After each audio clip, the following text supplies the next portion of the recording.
sobre o programa. A gente conversa agora com o advogado Franco Almada. Seja bem-vindo, boa tarde. Muito boa tarde, muito obrigado pelo espaço. Me ouvem bem? Sim.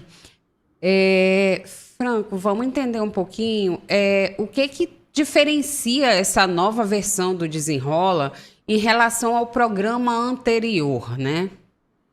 O que a gente tem de mudança aí? Aqui a gente tem uma possibilidade do trabalhador usar parte do saldo fundiário, do saldo do FGTS dele para quitar as dívidas. Então o programa ele traz uma previsão aí de até 20% para essa quitação. Agora o que eu preciso chamar a atenção, e não querendo jogar um balde de água fria, mas minha especialidade é a área trabalhista, e eu preciso chamar a atenção do trabalhador é que o FGTS, a finalidade do FGTS é ser o colchão de segurança para esse trabalhador no momento mais difícil da vida dele, que é quando ele é demitido. Então, essa utilização do FGTS para fins de quitação de dívida, ela tem que ser pensada e estudada com muita cautela do trabalhador.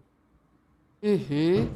E ela já vem se somando, né? O FGTS já vem passando por uma série de transformações, né?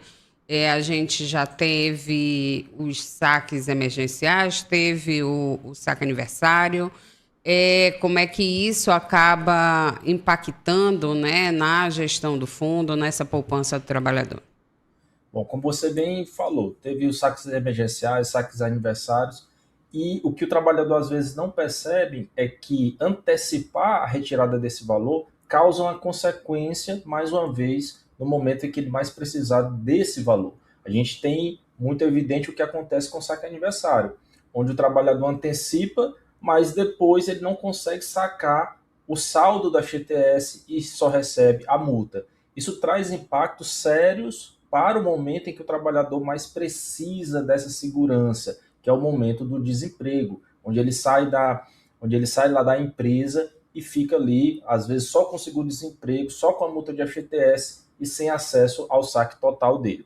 Mas, trazendo o tema aqui para essa questão do desenrola, o que o trabalhador tem que perceber, ou tem que estudar, é as contas que ele vai fazer e se essas contas compensam realmente serem quitadas com a FGTS. A gente tem uma perspectiva aí de desconto de até 90%, se falou até em 90%, de juros menores. Agora, só faz sentido, no meu ponto de vista, se o que o trabalhador for usar de saldo de FGTS servir para a quitação total dessa dívida.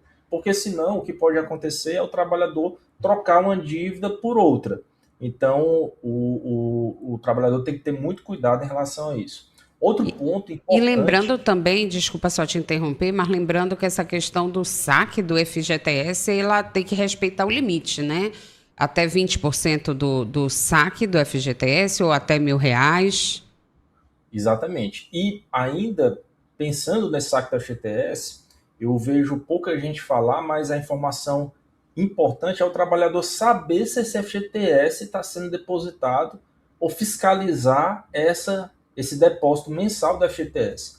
Por incrível que pareça, na minha rotina aqui eu vejo trabalhadores que nunca conferiram a conta fundiária, apesar da facilidade que tem hoje em dia para a conferência dessa conta. Existe um aplicativo, o trabalhador pode ir na Caixa Econômica, mas muitas vezes os trabalhadores são surpreendidos só no final do contrato, que tentam acessar o FGTS e chegam e não está nada depositado lá.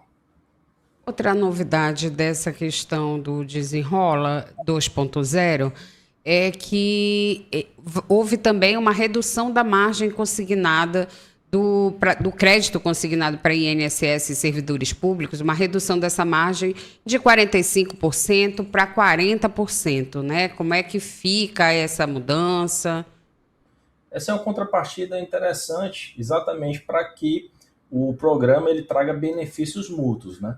Então, por um lado, se vê, né, a possibilidade de diminuir esse endividamento, mas por outro também traz vantagens para essa utilização. Então, essa é uma mudança muito bem-vinda. E quando a gente fala, você acha que um programa como o Desenrola, ele ajuda a conter essa questão do endividamento do país?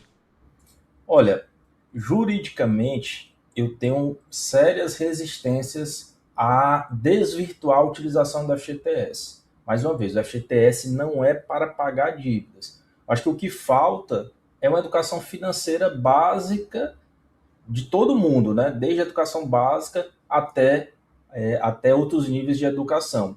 Eu não vejo esse programa como a salvação do endividamento se ele vier isolado de uma conscientização ou de uma educação básica. Há, por exemplo, um ponto desse programa que aí sim é bem-vindo também, que é restringir o acesso do trabalhador que fizer adesão a esse programa às apostas online. Então, o trabalhador ele não vai poder apostar por um ano, até porque essas apostas hoje são uma das maiores causas de endividamento. Mas, respondendo a sua pergunta, eu entendo sempre um prejuízo para o trabalhador quando ele pega uma verba que era para servir de colchão de segurança dele e ele antecipa essa verba para o pagamento de dívidas. A gente tem também aqui a participação do ouvinte, Miquel Coelho.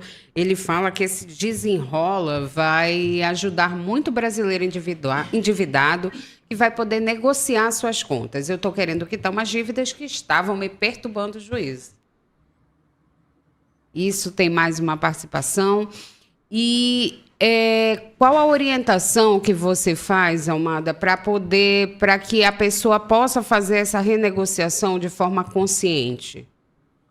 Bom, ele tem que saber exatamente qual é a dívida que ele está negociando e se há realmente uma grande vantagem de desconto nessa dívida dele, tá? Lembrando que o FGTS, por ter uma característica de verba alimentar, ele é uma verba impenhorável. Então, o trabalhador ele não é obrigado a utilizar o FGTS para quitar dívidas e não há como uma dívida normal chegar a bloquear o saldo de FGTS desse trabalhador. A gente vê algumas exceções em questões de pensão alimentícia ou algo do gênero. Então, o que é recomendado, justamente para pegar o gancho no que o Miquel falou na intervenção, é que ele consiga uma boa negociação para quitar totalmente alguma dívida e não trocar uma dívida por outra. E muito obrigada pela participação. Estou sempre à disposição e parabéns pelo tema tão relevante aí para a população.